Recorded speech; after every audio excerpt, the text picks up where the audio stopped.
At the Bank Street College of Education in Manhattan, playing hand games is part of an effort to teach language skills. Since 1916, Bank Street has been making classroom learning meaningful by connecting it with student-centered, real-world experiences. There's been a study by anthropologists and linguists trying to find how we can connect what is natural in language development with school. So what I'm trying to get the teachers to see that these hand games can be integrated into the curriculum. In the graduate school, we've stood for something that's different in the world of teacher education, and as opposed to starting with, here's the content, now open up your head and we'll just pour this in and we'll test you to see if you have it. It's a very different starting point to say, let's get an experience that you're really interested in that's going to open your own head. And that takes a real talented teacher. So how did you figure that out, Emmanuel? Count my fingers. You count it with your fingers? Show me. Bank Street thinks talented teachers are developed by connecting with kids. What's that for? So they created laboratory schools within their teaching facility. The Family Center serves the pre-K set. We need all the pieces to make a building. We need all. And in the K through 8 School for Children, student teachers work every day with master teachers by their side. So the first question is whether or not there's a beginning of the story. The beginning was when the frogs were on the thing, or when the weasel was there. Like there's a weasel at the very, very beginning. That's what. Did I already skip the weasel? Yeah. Really, it's about engaging kids in experiences so that they say, I wonder why that happened. And then in the midst of answering that question, that's a real question based upon their real experience, they learn how to read, write, do arithmetic, as well as how to think critically and to do research and to get along with others. Does anyone else have something different that your group said? We try to do the same thing with our graduate students. The experiences we engage them in are teaching kids. And so they teach kids all day, and then we come up and we say, okay, what happened? Why do you think that happened? What do you need to know to make that go better tomorrow? How do you think that went? I think that it actually went really well. I mean, we kind of had time restraints, but a lot of people wanted to contribute to the discussion. So. Yeah. To prepare new teachers for work in challenging urban environments, Bank Street partners with schools like PS 65, an under-resourced elementary school in the Bronx that's now thriving with Bank Street graduate Tashon McKeithan at the helm. One thing that I learned from my time at Bank Street is really just the relationships that you build with students, and the social emotional aspect is really important. I think once you make those connections, everything sort of falls into place. What shape is this one right here? Circle. A circle. Second-year Bank Street student Steve Liverpool landed a job teaching pre-kindergarten at PS 65. Out of these two objects, which one is a circle? While flying solo for the most part and learning on the job, he relies on Bank Street faculty for continuing support. Can you show me which one's a circle? Oh, does that look like a circle, Natasha? A circle? No, but it's close. The circle is round.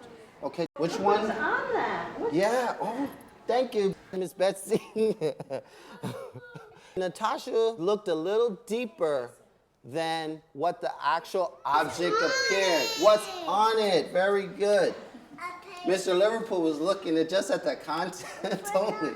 I was so caught up, and Miss Betsy, she knew where I was going, and I totally just honed in on what she was saying, and I was like, oh yeah, there it is too. You want them to see outside of the box, not just a regular circle is a circle. It could be more than that. What color is that, boys and girls? Blue. Blue. I had each child take a turn to show me which of the objects was a circle. Okay. And then afterwards we broke and we went around the room, just walking with a partner to look for circles. Yeah. Okay, so they'll begin to see circles in everything that they do. We want to support our students, so we stay with them for a year, and I work with them weekly in their classrooms. So I come and I meet with them, I observe what they're doing, I help them to think further and deeper around their work with kids, and I'm their cheerleader. So we can really do a lot with that. When we come back into the classroom, we can think about how we can go from circles to other shapes.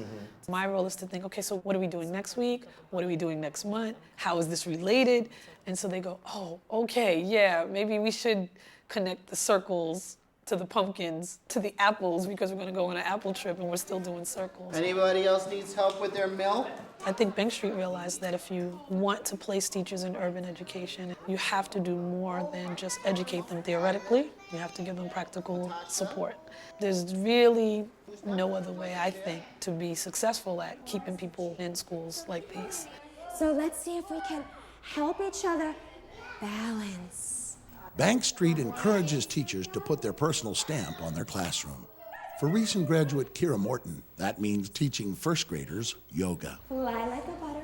Fly like a butterfly. Sting like a bee. Sting like a bee. One of my favorite courses was music and movement, obviously. I really felt that it was that class that I was able to start thinking, hey, I can actually do yoga in the classroom with my kids. Sit nice and tall, bring your hands on your belly. Breathe in. We're trying to build a lesson plan around reading, but I have to motivate them to do this, and I also have to get them to start thinking about it.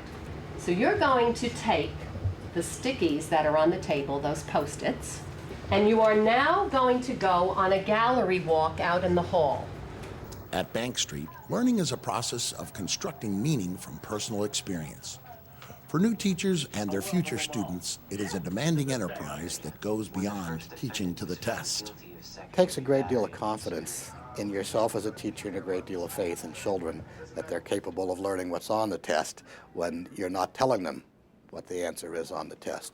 Fortunately, we now have 90 years of history that says if you have a really talented teacher, a really expertly prepared and supported teacher, the kids do better. Okay, everyone can see Mr. Liverpool? Yeah. Yes, and I could see you too. For more information on what works in public education, go to edutopia.org.